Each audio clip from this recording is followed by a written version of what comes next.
Hi welcome to ലാഷ് class. BA sociology social stratification and ഇനീക്വാലിറ്റിയിലെ ഒന്നാമത്തെ മൊഡ്യൂളാണ് നമ്മൾ നോക്കുന്നത്. നമ്മളിവിടെ നിങ്ങൾക്ക് നോട്ട്സായിട്ട് കൂടി ഉപയോഗിക്കാൻ കഴിയാവുന്ന അതിലെ ഇമ്പോർട്ടൻറ്റ് പോയിൻറ്റ്സും അതിൻ്റെ ഒരു എക്സ്പ്ലനേഷനുമാണ് പ്രൊവൈഡ് ചെയ്യുന്നത്. നമുക്ക് നോക്കാം. സാമൂഹിക വർഗീകരണം ആമുഖം. സോഷ്യൽ സ്ട്രാറ്റിഫിക്കേഷൻ എന്ന് പറയുന്ന സാമൂഹിക വർഗീകരണം എന്ന് പറയുന്ന സങ്കല്പത്തിനെ കുറിച്ചിട്ടുള്ള ഒരു ആമുഖമാണ് നമുക്ക് പഠിക്കാനുള്ളത്. സമൂഹത്തിൻ്റെ സാർവത്രികമായ സവിശേഷതയാണ് വർഗീകരണം. സാർവത്രികമായ സവിശേഷത എന്ന് പറയുന്നത് എല്ലാ സമൂഹങ്ങളിലും കാണപ്പെടുന്ന ഒരു പ്രതിഭാസമാണ് ഇത്തരത്തിലുള്ള വർഗീകരണം. അതായത് ഈ സമ്പന്ന രാജ്യങ്ങളിലാണെങ്കിൽ അവിടെ എല്ലാവരും ഒരുപോലെ സമ്പത്തുള്ള ആളുകളായിരിക്കില്ല, അവിടെയും ഇതുപോലെ കുറവുള്ളവരും കൂടുതലുള്ളവരുണ്ടായിരിക്കും. ഇനിയിപ്പോൾ ദരിദ്ര രാജ്യങ്ങളാണെങ്കിൽ അവിടെയും എല്ലാവരും ദരിദ്രരായിരിക്കില്ല, അവിടെയും ഇതുപോലെ കുറവുള്ളവരും കൂടുതലുള്ളവരൊക്കെ ഉണ്ടായിരിക്കും. ആ തരത്തിൽ സാർവത്രികമായിട്ടുള്ളൊരു സംവിധാനമാണ് ഈ സമൂഹത്തിൻ്റെ വർഗീകരണം എന്ന് പറയുന്നത്. തിരഞ്ഞെടുത്ത മാനദണ്ഡങ്ങളുടെ അടിസ്ഥാനത്തിൽ വ്യക്തികളെ റാങ്ക് ചെയ്യുന്ന അല്ലെങ്കിൽ ശ്രേണികളാക്കുന്ന ഒരു ഘടനയാണിത്.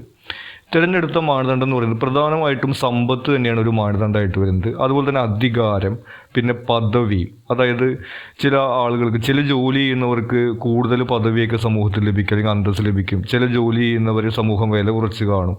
അങ്ങനെയുള്ള രീതിയിൽ ഈ സമ്പത്ത്, പദവി, അന്തസ്സ്, അധികാരം തുടങ്ങിയിട്ടുള്ള ഘടകങ്ങളുടെ അടിസ്ഥാനത്തിൽ ആളുകളെ തട്ടുകളായിട്ട് തിരിക്കുന്ന ഒരു സംവിധാനമാണ് ഈ സാമൂഹിക വർഗീകരണം അല്ലെങ്കിൽ സോഷ്യൽ സ്ട്രാറ്റിഫിക്കേഷൻ എന്ന് പറയുന്നത്. സമ്പത്ത്, അധികാരം, അവസരങ്ങൾ എന്നിവയെ സംബന്ധിച്ച ഘടനാപരമായ അസമത്വമാണിത്. ഇത് അസമത്വത്തിനെ കുറിച്ചുള്ളൊരു പഠനം കൂടിയാണ്. കാരണം കുറച്ച് ആളുകൾക്ക് സമ്പത്ത് കൂടുതലുണ്ടായിരിക്കും, കുറവുണ്ടായിരിക്കും. അതുപോലെ തന്നെ പദവിയുടെ കാര്യത്തിലും അധികാരത്തിൻ്റെ കാര്യത്തിലും അവസരങ്ങളുടെ കാര്യം നമുക്കറിയാം. സമ്പത്ത് കൂടുതലുള്ള ആളുകൾക്ക് അവസരങ്ങൾ കൂടുതലായിരിക്കും. അതായത് പഠിക്കാനും ഇഷ്ടപ്പെട്ട കോഴ്സിന് ചേരാനും ഫീസ് അടയ്ക്കാനൊക്കെ അവസരങ്ങളുണ്ടായിരിക്കും. ആ രീതിയിൽ സമൂഹത്തിലെ അസമത്വങ്ങളുടെ അടിസ്ഥാനത്തിൽ സമൂഹത്തിനെ ഘടനകളാക്കി തിരിക്കുന്ന, തട്ടുകളാക്കി തിരിക്കുന്ന ഒരു സംവിധാനമാണ് ഈ സാമൂഹിക വർഗീകരണം അല്ലെങ്കിൽ സോഷ്യൽ സ്ട്രാറ്റിഫിക്കേഷൻ എന്ന് പറയുന്നത്. ഇനി വ്യത്യാസം, അസമത്വം, ശ്രേണി. എല്ലാ സമൂഹങ്ങളിലും വ്യത്യാസങ്ങളിലേക്കും അസമത്വത്തിലേക്കും നയിക്കുന്ന ശ്രേണികളുണ്ട്. നമ്മൾ നേരത്തെ പറഞ്ഞു എല്ലാ രാജ്യങ്ങളിലും ഇത്തരത്തിലുള്ള സംവിധാനം ഉണ്ട് എന്നുള്ളത്. ഇനി അത് മാത്രമല്ല, എല്ലാ സമൂഹങ്ങളിലും, അതായത് മുതലാളിത്ത സമൂഹമാണെങ്കിലും സോഷ്യലിസ്റ്റ് കമ്മ്യൂണിസ്റ്റ് സമൂഹമാണെങ്കിലും ഏതു തരത്തിലുള്ള സമൂഹമാണെങ്കിലും അവിടെ എല്ലായിടത്തും ഇതുപോലെ ശ്രേണികളുണ്ടായിരിക്കും.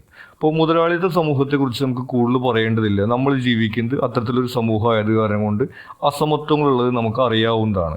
ഇനി ഒരു കമ്മ്യൂണിസ്റ്റ് സമൂഹമാണെങ്കിൽ പോലും അവിടെ എല്ലാവരും ഒരേ ജോലികളല്ല ചെയ്യുന്നത്. ഇപ്പോൾ ഡോക്ടർമാരോ എഞ്ചിനീയർമാരോ മെക്കാനിക്കുകളോ കൃഷിക്കാരോ അങ്ങനെ പലതരത്തിലുള്ള ജോലികൾ ചെയ്യുന്നവർക്ക് പലതരത്തിലുള്ള ജീവിത നിലവാരങ്ങളൊക്കെ തന്നെയാണ് അവിടെ ഉണ്ടായിരിക്കുക. ഇനി അവിടെയും ഇതുപോലെ അധികാരത്തിൻ്റെ ശ്രേണികളുണ്ടായിരിക്കും. അപ്പോൾ അവിടെ ഇലക്ഷനൊന്നുമില്ല എന്നുള്ള കാര്യം നമുക്കറിയാൻ പറ്റും. പക്ഷേ ഈ പാർട്ടിയുടെ പോളിറ്റ് ബ്യൂറോ, കേന്ദ്ര കമ്മിറ്റി, സ്റ്റേറ്റ് കമ്മിറ്റി എന്ന് പറഞ്ഞിട്ട് അവിടെയും അധികാരത്തിൻ്റെ ശ്രേണികളുണ്ടായിരിക്കും. ആ രീതിയിൽ എല്ലാ തരത്തിലുള്ള സമൂഹങ്ങളിലും ഇത്തരത്തിലുള്ള ശ്രേണികളുണ്ട്. വ്യക്തികളെയും വിഭാഗങ്ങളെയും തട്ടുകളായി തിരിക്കുന്നതാണ് സാമൂഹിക വർഗീകരണം. നമ്മൾ നേരത്തെ പറഞ്ഞു ഈ സോഷ്യൽ സ്ട്രാറ്റിഫിക്കേഷൻ എന്ന് പറയുന്നത് വ്യക്തികൾ അല്ലെങ്കിൽ ഈ വിഭാഗങ്ങൾ, ഇപ്പോൾ middle class, low class, high class എന്നൊക്കെ പറയുന്ന പോലെ വിഭാഗങ്ങളാക്കിയിട്ട് ആളുകളെ തട്ടുകളായി തിരിക്കുന്നതാണ് ഈ സാമൂഹിക വർഗീകരണം എന്ന് പറയുന്നത്. ഇനി ഈ തട്ടുകളെ ഉയർന്നത് താഴ്ന്നത് എന്നതിൻ്റെ അടിസ്ഥാനത്തിൽ നമ്മൾ നേരത്തെ പറഞ്ഞു low class, middle class, high class എന്നൊക്കെ പറയുന്ന പോലെ ശ്രേണികളായിട്ട് അല്ലെങ്കിൽ ഹയറാർക്കികളായിട്ട് തരംതിരിക്കുന്നുണ്ട്. ഇനി നമുക്ക് നോക്കാനുള്ളത് ഈ സാമൂഹിക വർഗീകരണവുമായി ബന്ധപ്പെട്ട ചില വീക്ഷണങ്ങളാണ്. ഒന്നാമത്തത് ഫങ്ഷണലിസ്റ്റ് വീക്ഷണം. സമൂഹത്തിൻ്റെ നിലനിൽപ്പിനെ അസമത്വം സ്വാഭാവികമാണ് എന്ന് വാദിക്കുന്നു. ഈ ഒരു വീക്ഷണത്തിൽ പറയുന്നത് സമൂഹം ഫങ്ഷൻ ചെയ്യണമെങ്കിൽ അല്ലെങ്കിൽ സമൂഹം നിലനിൽക്കണമെങ്കിൽ ഇത്തരത്തിലുള്ള അസമത്വം സമൂഹത്തിൽ ഉണ്ടാവേണ്ടതാണെന്നാണ് അവരുടെ അഭിപ്രായം. സമൂഹത്തിന് കൂടുതൽ പ്രാധാന്യമുള്ളതും കൂടുതൽ പ്രയാസമുള്ളതുമായ ജോലികൾക്ക് കൂടുതൽ പ്രതിഫലം ലഭിക്കും. നമുക്കറിയാം എല്ലാ ജോലികൾക്കും ഒരേ പ്രയാസമല്ല ഉള്ളത്. ഇപ്പോൾ ഒരു ഡോക്ടർ സർജറി ചെയ്യുക എന്ന് പറയുന്നത് വളരെ പ്രയാസമുള്ള കാര്യമാണ്.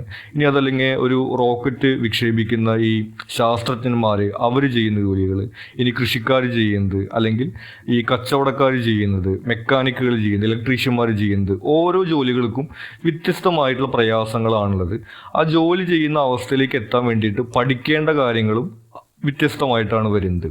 ആ രീതിയിൽ ഇവർ പറയുന്നത് കൂടുതൽ പ്രയാസമുള്ള ജോലികൾക്ക് കൂടുതൽ പ്രതിഫലം ലഭിക്കും എന്നാണ്. കുറഞ്ഞ പ്രാധാന്യമുള്ളതും പ്രയാസമില്ലാത്തതുമായ ജോലികൾക്ക് കുറവ് പ്രതിഫലമേ ലഭിക്കുകയുള്ളൂ. ഇനി പ്രയാസത്തിൻ്റെ കാര്യം മാത്രമല്ല ഇവർ പറയുന്നത്, പ്രാധാന്യം എന്നുകൂടിയാണ്. സമൂഹത്തിന് കൂടുതൽ പ്രാധാന്യമുള്ള ജോലികൾക്കാണ് കൂടുതൽ പ്രതിഫലം ലഭിക്കുന്നത്, കുറവ് പ്രാധാന്യമുള്ള ജോലികൾക്ക് കുറവ് പ്രതിഫലമാണ് ലഭിക്കുന്നതാണ് ഇവർ അഭിപ്രായപ്പെടുന്നത്. പ്രയാസമുള്ള കാര്യങ്ങൾ ചെയ്യാൻ ആളുകൾക്ക് പ്രേരണയാകാൻ ഇത്തരം അസമത്വം ആവശ്യമാണ് എന്നൊരു വാദിക്കുന്നു. അതായത് എല്ലാ ജോലികൾക്കും ഇപ്പോൾ ഒരേപോലെയാണ് ശമ്പളം കൊടുക്കുന്നത് വിചാരിക്കുക. ഇപ്പോൾ ഒരു റെസ്റ്റോറൻറ്റിൽ വെയിറ്ററായിട്ട് ചെയ്യുന്ന ജോലിക്കും ഡോക്ടർക്കും ഒരേ ശമ്പളമാണെന്നുണ്ടെങ്കിൽ ആരെങ്കിലും കഷ്ടപ്പെട്ട് പഠിച്ചിട്ട് ഡോക്ടറാകാൻ വേണ്ടി ശ്രമിക്കൂ എന്നാണ് അവർ ചോദിക്കുന്ന ചോദ്യം. ഇപ്പോൾ നമ്മളൊക്കെയും ചെറിയ കുട്ടികളായിരിക്കുന്ന സമയത്ത് പഠിക്കാൻ മടി കാണിക്കുന്ന സമയത്ത് നമ്മുടെ വീട്ടുകാരൊക്കെ നമ്മൾ പറയാറുള്ള കാര്യമാണ്, നന്നായിട്ട് പഠിച്ചാലാണ് നല്ല ജോലി കിട്ടുള്ളൂ എന്നുള്ളത്.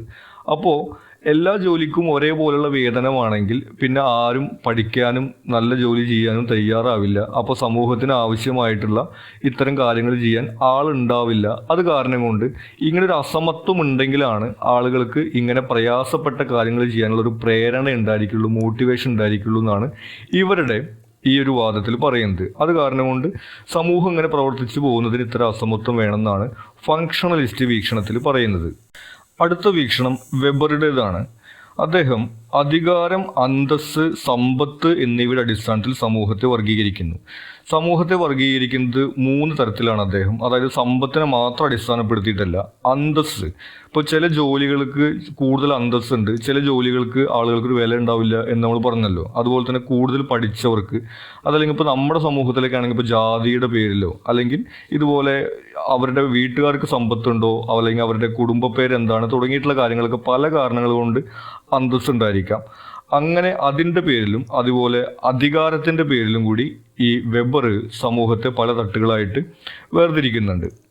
ക്ലാസ് അല്ലെങ്കിൽ വർഗം എന്ന് പറയുന്നത് ഒരേ സാമ്പത്തിക നിലവാരത്തിൽ വരുന്നവർ. ഇപ്പോൾ നമ്മൾ നേരത്തെ പറഞ്ഞ പോലെ ലോ ക്ലാസ്, മിഡിൽ ക്ലാസ് എന്നൊക്കെ പറയുന്ന പോലെ വരുമാനത്തിൻ്റെ അല്ലെങ്കിൽ സമ്പത്തിൻ്റെ അടിസ്ഥാനത്തിൽ ഒരേ വിഭാഗത്തിൽ വരുന്ന ആളുകളാണ് ഒരു ക്ലാസ് എന്ന് വെബർ പറയുന്നത്. സ്റ്റാറ്റസ് ഗ്രൂപ്പ് എന്ന് പറയുന്നത് അന്തസ്സിനെ അടിസ്ഥാനപ്പെടുത്തിയിട്ടുള്ളതാണ്. ഒരേ സാമൂഹിക അന്തസ്സിൽ വരുന്നവർ. ഇപ്പോൾ ചില ജോലികൾക്ക് ഒരേ അന്തസ്സായിരിക്കാം, ചില ജോലികൾക്ക് അന്തസ്സ് കൂടുതലുണ്ടായിരിക്കും. ഉദാഹരണത്തിന് വക്കീലന്മാർ, ഡോക്ടർമാർ, എഞ്ചിനീയർമാർ എന്നൊക്കെ പറയുന്ന പോലെ ആ രീതിയിൽ ഈ അന്തസ്സിൻ്റെ അടിസ്ഥാനത്തിൽ ആളുകളെ വിഭാഗങ്ങളായി തിരിക്കുന്നതാണ് ഈ സ്റ്റാറ്റസ് ഗ്രൂപ്പ് എന്ന് പറയുന്നത്. പിന്നീട് പറയുന്നത് പാർട്ടിയാണ്. ഒരേ താല്പര്യമുള്ളവർ അധികാരത്തിന് വേണ്ടി രൂപീകരിക്കുന്ന സംഘടന. നമുക്കറിയാം രാഷ്ട്രീയ പാർട്ടി എന്ന് പറയുന്നത് ഒരേ താല്പര്യമുള്ള ആളുകൾ അവരുടെ ആവശ്യങ്ങൾക്ക് വേണ്ടി രൂപീകരിക്കുന്ന സംഘടനയാണ്. ഇപ്പം ഇദ്ദേഹം ഈ തിയറി എഴുതപ്പെടുന്ന കാലഘട്ടത്തിൽ ഇന്നത്തെ പോലത്തെ രാഷ്ട്രീയ പാർട്ടികളല്ല, അന്ന് കുറച്ചുകൂടി ഒരേ ആശയങ്ങളുള്ളവർ മാത്രമാണ് ഒരു പാർട്ടിയിൽ ചേരുള്ളൂ എന്നുള്ളൊരു രീതിയൊക്കെയാണുള്ളത്. അപ്പോൾ അത്തരത്തിലാണ് അദ്ദേഹം ഈ പാർട്ടി എന്ന് പറയുന്നത് കാണുന്നത്. നമുക്ക് ഇതിൻ്റെ ഒരു ആമുഖം മാത്രമാണ് ഈ ഫസ്റ്റ് മൊഡ്യൂളിൽ പഠിക്കാനുള്ളത്. വെബറിൻ്റെ തിയറിയെ കുറിച്ചിട്ടുള്ള കൂടുതൽ കാര്യങ്ങൾ നമ്മൾ 3ാമത്തെ മൊഡ്യൂളിലാണ് ഡിസ്കസ് ചെയ്യുന്നത്. അതിൻ്റെ വീഡിയോ നമുക്ക് ചാനലിൽ അവൈലബിൾ ആണ്. അപ്പോൾ നിങ്ങളത് കണ്ടിട്ടില്ലെങ്കിൽ അതുകൂടി കണ്ടു കഴിഞ്ഞിട്ടുണ്ടെങ്കിൽ വെബറിൻ്റെ വ്യൂവിനെ കുറിച്ചിട്ട് നമുക്ക് കൂടുതലായിട്ട് മനസ്സിലാക്കാൻ വേണ്ടി സാധിക്കും. ഇനി ഈ മൊഡ്യൂളിൽ അവസാനമായിട്ട് പറയുന്നത് മാർക്സിൻ്റെ വീക്ഷണമാണ്. കാൾ മാർക്സ് കമ്മ്യൂണിസവുമായി ബന്ധപ്പെട്ടിട്ട് നമുക്ക് കേട്ട് പരിചയമുള്ള പേരാണ്. അദ്ദേഹത്തിൻ്റെ അഭിപ്രായത്തിൽ മുതലാളിത്ത സമൂഹത്തിൽ ബൂർഷ്വ, തൊഴിലാളി എന്നിങ്ങനെ 2 വർഗ്ഗങ്ങളാണുള്ളത്. ബൂർഷ്വ എന്ന് പറയുന്നത് മുതലാളിമാരും ഭൂ ഉടമകളുമാണ് അതിനകത്ത് വരുന്നത്. അതല്ലാത്തവർ തൊഴിലാളികളും. ഇങ്ങനെ 2 വിഭാഗങ്ങളാണെന്നാണ് മാർക്സ് പറയുന്നത്. അടുത്ത മാർക്സിൻ്റെ പ്രധാനപ്പെട്ട സങ്കല്പം വർഗസമരമാണ്. ചരിത്രത്തിലുടനീളം വർഗങ്ങൾ താല്പര്യ സംരക്ഷണത്തിനായുള്ള സംഘർഷത്തിലാണ്. അപ്പോൾ ഈ മുതലാളിത്ത സമൂഹത്തിൽ മാത്രമല്ല, അതിന് മുമ്പ് ഈ ഫ്യൂഡലിസം, ജന്മിത്വത്തിൻ്റെ കാലഘട്ടമാണെങ്കിലും അതിന് മുമ്പ് അടിമത്തത്തിൻ്റെ കാലഘട്ടമാണെങ്കിലും ഏത് കാലഘട്ടത്തിലും ഇതുപോലെ 2 വ്യത്യസ്ത വർഗ്ഗങ്ങൾ അവരുടെ താല്പര്യങ്ങൾക്ക് വേണ്ടിയിട്ടുള്ള സംഘർഷമാണ് ചരിത്രത്തിൽ ഉടനീളം ഉണ്ടായിട്ടുള്ളതെന്നാണ് മാർക്സ് പറയുന്നത്. തൊഴിലാളി വർഗത്തിന് ചൂഷണത്തെക്കുറിച്ചുള്ള അവബോധമാണ് വർഗബോധം. ഇനി മാർക്സിൻ്റെ പ്രധാനമായിട്ടുള്ള ഒരു സങ്കല്പമാണ് വർഗബോധം എന്ന് പറയുന്നത്. ആളുകൾ, മുതലാളികളും തൊഴിലാളികളൊക്കെ ആണെങ്കിലും തങ്ങൾ ചൂഷണം ചെയ്യപ്പെടുകയാണ് എന്ന് തൊഴിലാളികൾക്ക് ഒരു ബോധം ഉണ്ടാകുന്ന അവസ്ഥയാണ് അദ്ദേഹം വർഗബോധം എന്ന് പറയുന്നത്. ഇങ്ങനെ ആളുകൾക്ക്, തൊഴിലാളികൾക്ക് അത്തരം ഒരു അവബോധം ഉണ്ടായി കഴിഞ്ഞിട്ടുണ്ടെങ്കിൽ അത് വിപ്ലവത്തിലേക്കും തുടർന്ന് ഈ ഒരു അവസ്ഥ മാറിക്കൊണ്ട് സോഷ്യലിസം എന്ന് പറയുന്ന ഒരു സങ്കല്പമായിട്ടുള്ളൊരു സമൂഹം നിലവിൽ വരുന്നതാണ് മാർക്സിൻ്റെ തിയറിക്കകത്ത് പറയുന്നത്. ഇതിനെക്കുറിച്ചിട്ടും കൂടുതൽ കാര്യങ്ങൾ നമുക്ക് 3ാമത്തെ മൊഡ്യൂളിലാണ് പഠിക്കാനുള്ളത്. ഞാൻ നേരത്തെ പറഞ്ഞതുപോലെ അതിൻ്റെ വീഡിയോ നമുക്ക് അവൈലബിൾ ആണ്. അപ്പോൾ അതുകൂടി നമുക്ക് നോക്കിക്കഴിഞ്ഞാൽ കൂടുതലായിട്ട് ഇതിനെക്കുറിച്ച് മനസ്സിലാവും. ഇത്രയും കാര്യങ്ങളാണ് നമുക്ക് 1ാമത്തെ മൊഡ്യൂളിൽ പ്രധാനമായിട്ട് വരുന്നത്. നിങ്ങൾക്ക് എന്തെങ്കിലും സംശയങ്ങളോ സജഷൻസോ ഉണ്ടെങ്കിൽ നിങ്ങൾ കമൻറ്റ് ചെയ്യുക. കൂടാതെ ചാനൽ നിങ്ങൾ സബ്സ്ക്രൈബ് ചെയ്തിട്ടില്ലെങ്കിൽ സബ്സ്ക്രൈബ് ചെയ്യുക. താങ്ക്